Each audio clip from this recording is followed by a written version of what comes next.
Bob from Bob's Workshop. Some of my best bargains turn into some of my favorite projects.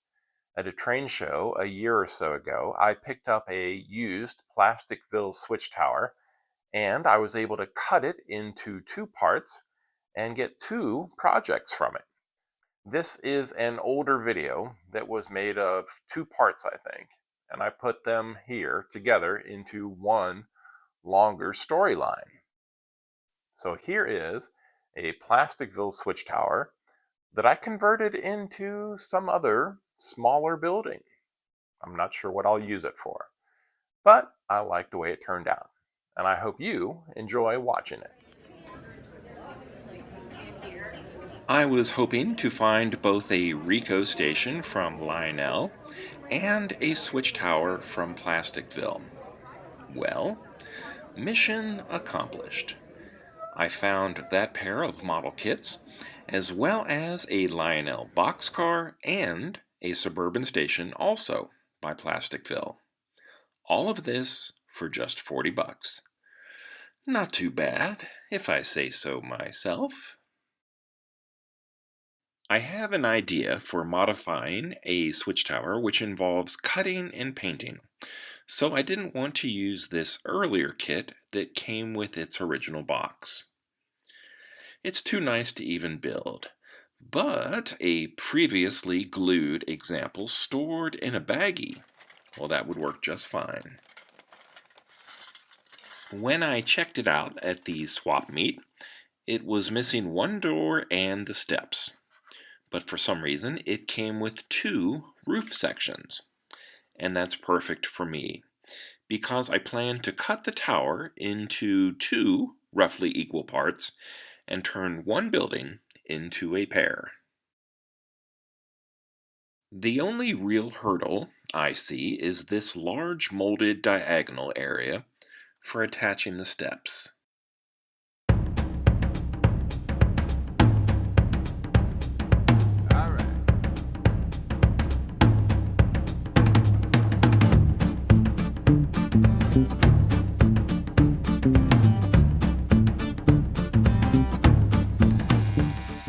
My first thought was to cut with my rotary tool, but then I realized that the horizontal banding that encircles the building could act as a straight edge for my utility knife. So after several passes to score the plastic, and then also a cut at each corner, it snapped apart pretty easily.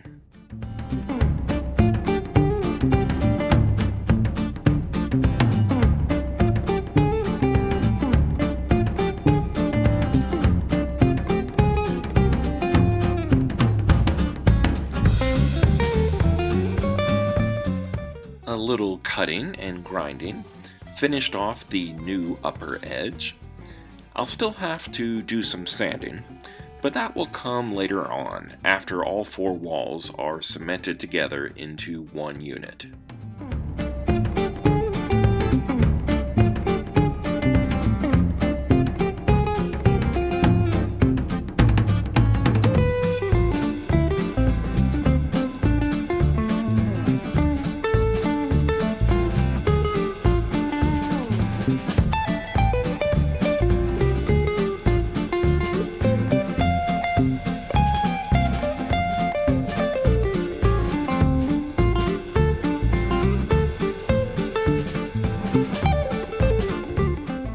This is a snap-together kit, but for what I'm making, I'll use a plastic solvent cement, so I can get rid of all these little corner tabs.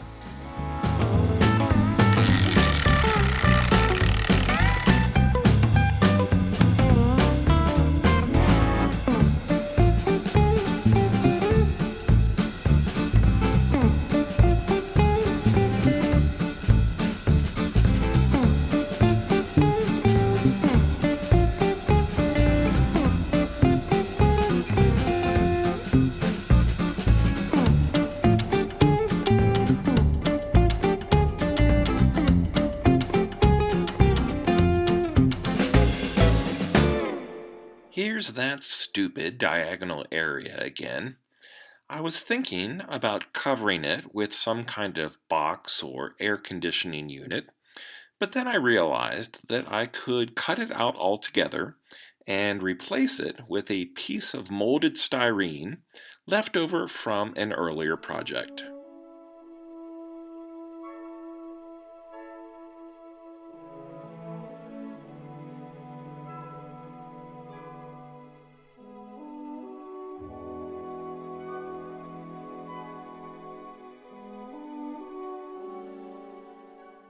The pattern is not a perfect match to the surrounding area, but lots of older buildings have patched or even mismatched siding, so I think this is going to work just fine.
I wanted just a little more height, so I added maybe 3/8 of an inch to each side.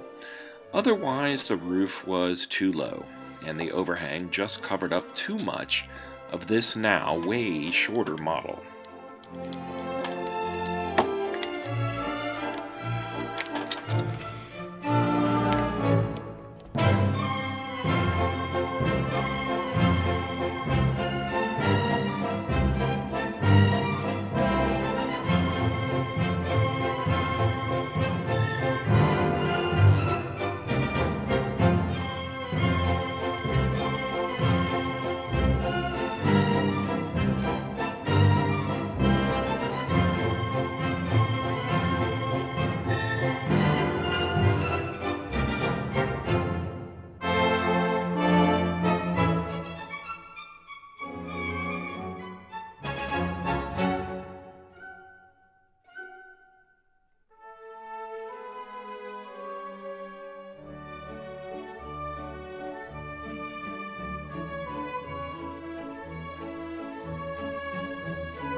A little modeler's putty helps to fill in any remaining gaps, but I'm not quite finished with modifications. I have enough scrap plastic left over to make a railing and two signs to fill in those gaping slots on the roof.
And that's where I'm going to stop for today. Paint will be in a future video, and please don't forget about that remaining upper half of the old switch tower. That's going to be turned into something special. I'm not sure about the color scheme for this little guy, but I definitely don't want to rush into it. So I'm going to think about it for a while.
At some future point, I may add interior lighting, so in addition to the roof, I'll also paint the inside walls flat black.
After the red has dried overnight, I'll leave the masking tape in place and begin dry brushing the siding with a light tan acrylic paint. The tan will hit on any raised areas of the siding, and to bring out the shadows of the recessed areas, I'll apply a thin wash of diluted black that will settle and dry in the low sections.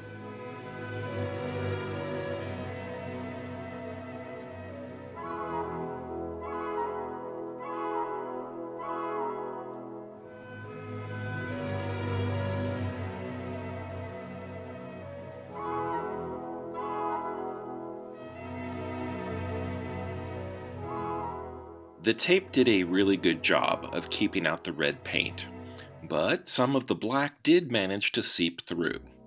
In most cases, I can clean it off with a damp paintbrush, but other areas may need a little touch-up with more flat white. Either way, it's not really a big deal, and I'm happy overall with the results so far.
I wouldn't say that my shingles are supposed to look like slate. they more likely resemble asphalt.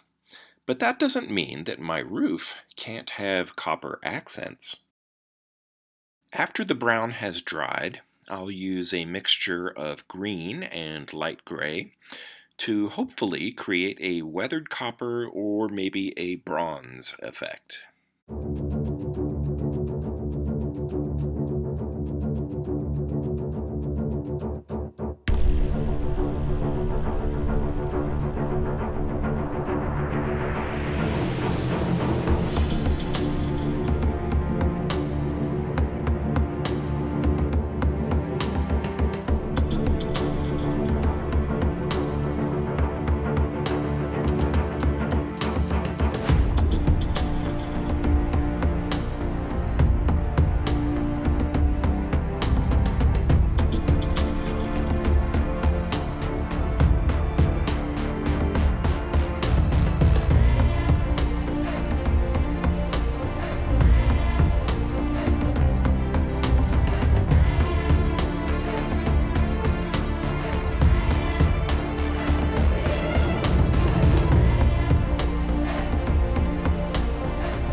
I made a few decals for my roof signs.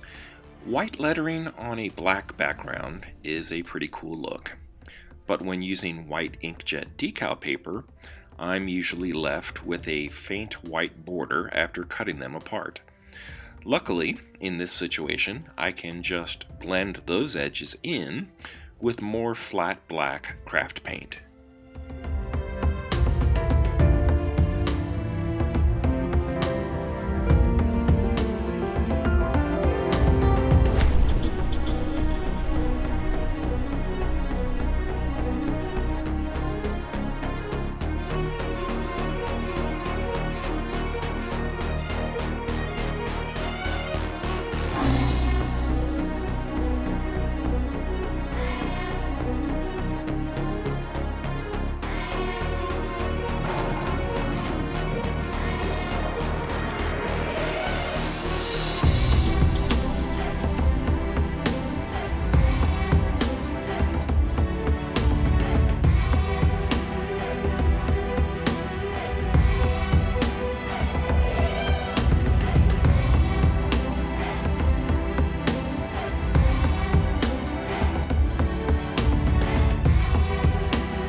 I picked up 6 of these light fixtures on eBay.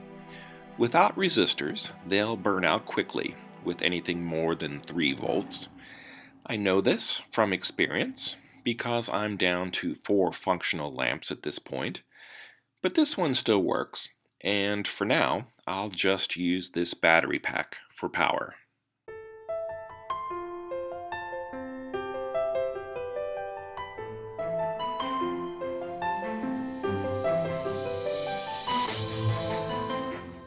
This thin clear plastic was part of a larger box that held Christmas ornaments, but a little hot glue and a scrap of paper will serve as glass and a window shade for my small office.